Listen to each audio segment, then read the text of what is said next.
Hello and welcome to the Global Fashion Workshop channel. My name's Olga Paukshte, and today we'll use ready-made pants to get their patterns. Why are we doing this? It's not for professionals that can sew and make their own patterns. For them, there's the basics of trousers course. They can easily make patterns, make adjustments after fitting, and sew trousers.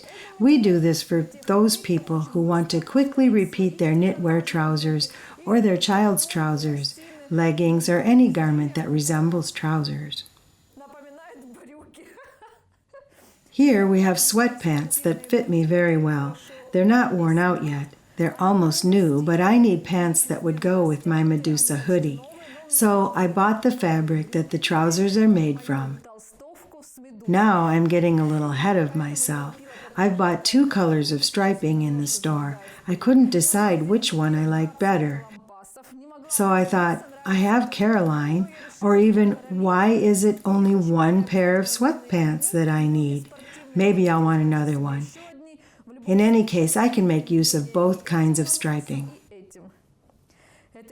I'm putting that off for now. I always wash and dry sportswear fabric beforehand so it doesn't shrink later. I need to be sure that the resulting product won't change after washing. I'm putting it off. Here are my pants. Let's start making a pattern. I'll let you see it. Just a pair of sweatpants with an elastic band. Front side, back side. We'll do the same pants from knitwear.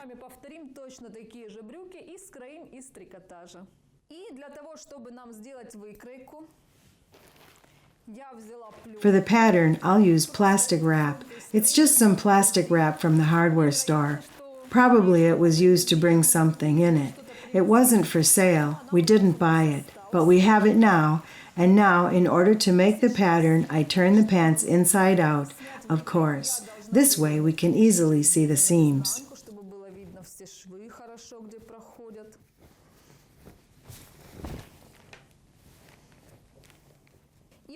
We'll start making patterns for the front side.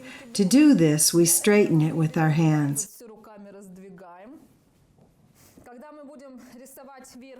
Where the elastic band is, we should stretch the fabric out to see how it looks in the upper part of the pants. We take the wrap and pin it to the pants.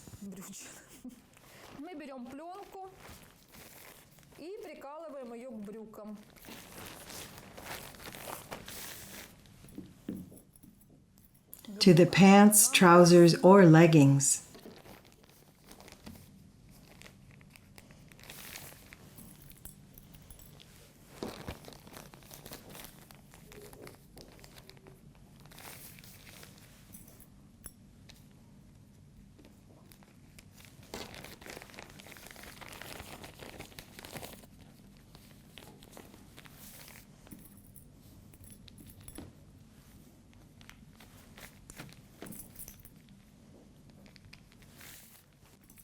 We'll make the pattern without considering seam allowance, so we should draw the lines exactly where the seam is.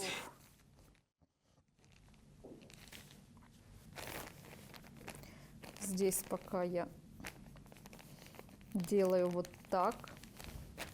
Беру ручку. Here's how I do it. I take a pen and start drawing. You can also take a ruler so the line is straight. This is the first half of our pants. This is the front part. And now, when we get to the upper and lower parts, I'll show you. Of course, we have to mark the length with a straight line. And stretch out the elastic a little. It turns out that the pant leg basically goes in a straight line, and then the bottom line starts.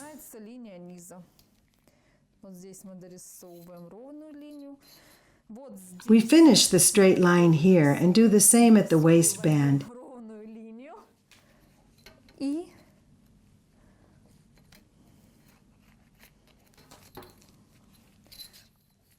Here we draw in a straight line. We'll make the pocket when the pants are ready. штанишках наших спортивных. Вот здесь мы точно так же. Смотрите, берем. Here, just like that. You know, maybe it's better if I take some kind of weight. Сейчас я вот здесь вот булавочку. I'll put a pin here. A couple more pins.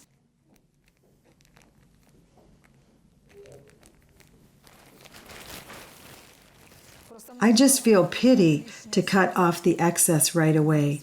Here we do this.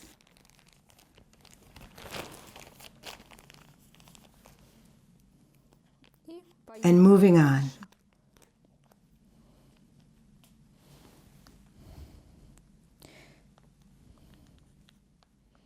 It's almost a straight line here. That's the front side of our sweatpants.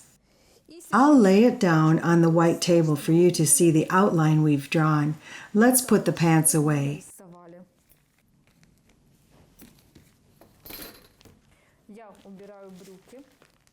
Be sure to take out the pins or the pants might tear.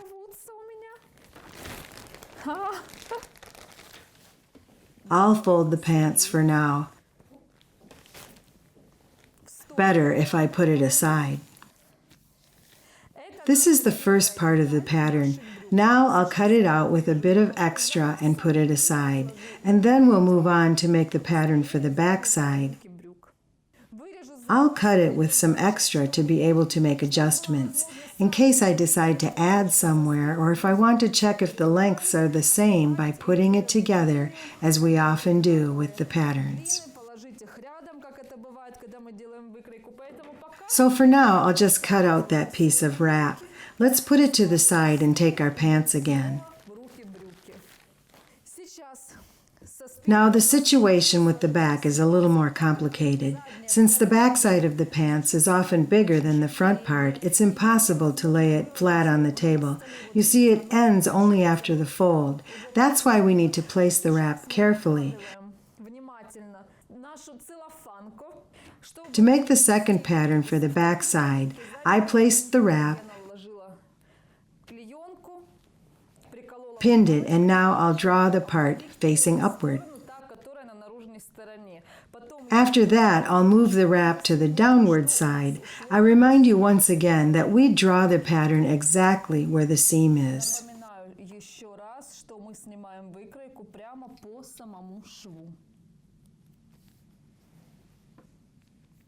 Here, of course, should be a straight line. Here we have an elastic shirring. That's why I used the ruler here to draw a straight line right to the bottom.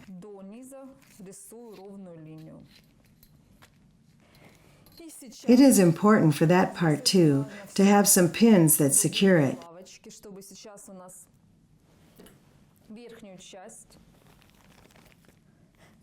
Again, drawing along the seam line.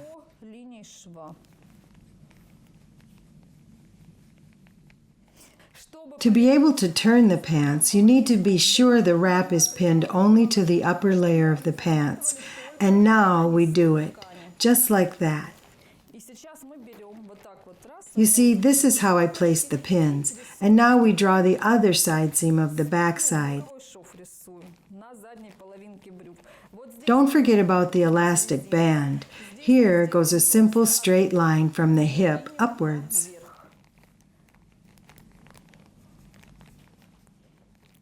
Later, we'll draw the upper line more accurately. I'll start at the lower part.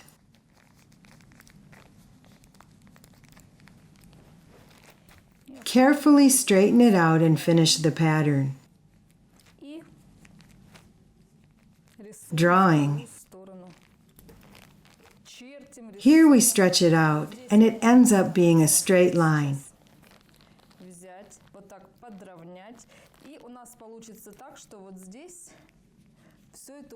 I'll use the ruler.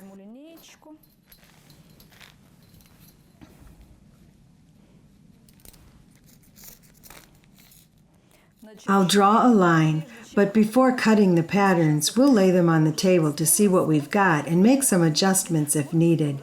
It's time to take out the pins and lay out the pattern. Here I put the front side and the back side patterns together, put on the grain lines and connect them. Look how amazing it turned out. A quick notice. When I was making it, this point was just where it was on the front side, but I made it a bit lower.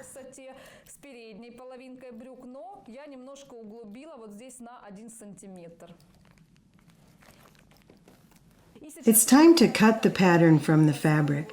The original sweatpants are from thinner fabric than the one I bought, and the way they fit, I'll put them on at the end of the video to show you how they fit. But it's rather tight, not much space, but I want my sweatpants to be loose, so I added 1 centimeter from the hip downward, and of course on the middle seams too. And to that, I add 1 centimeter more for the seam. I'll show you the pattern in more detail now.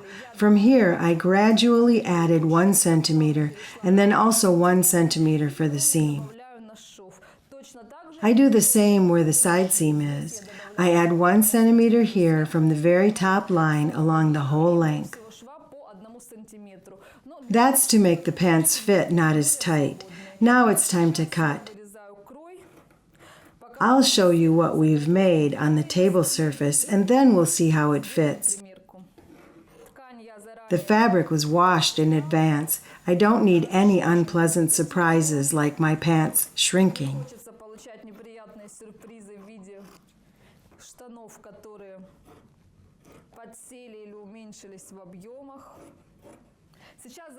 I'll do the cutting behind the scenes and show you what to do with it. Here are the pants, the front and the back ones, as well as the waistband. My elastic band is wide. It's 7 centimeters. I cut out a long strip taking into account the seams. It's 16 centimeters wide. I also cut out these cuffs, which will be 5 centimeters wide when ready, where I plan to insert elastic bands. Now, behind the camera, I'll try it on and I'll show you the pants we've made. Here are the pants after basting. The only change, it so happened that the fabric had enough length to fold it and put the elastic in, so I didn't do the cuffs. I'll lift my t-shirt ups to show you how nice the pants fit. I'm glad I made them a little wider. We've got wonderful sweatpants. They're suitable for everyday walks with kids, going out of town, shopping for groceries, and taking out the trash. I think they're going to be very nice. There will also be side stripes, pockets, and elastic bands. What kinds of master classes regarding this video would you like to see? Please leave your comments and we'll try to give it to you. That's it for today's video. This has been the Global Fashion Workshop channel. All the best from Olga Paukshte and the rest of our team. Subscribe to our channel, like, and comment. See you again. Bye.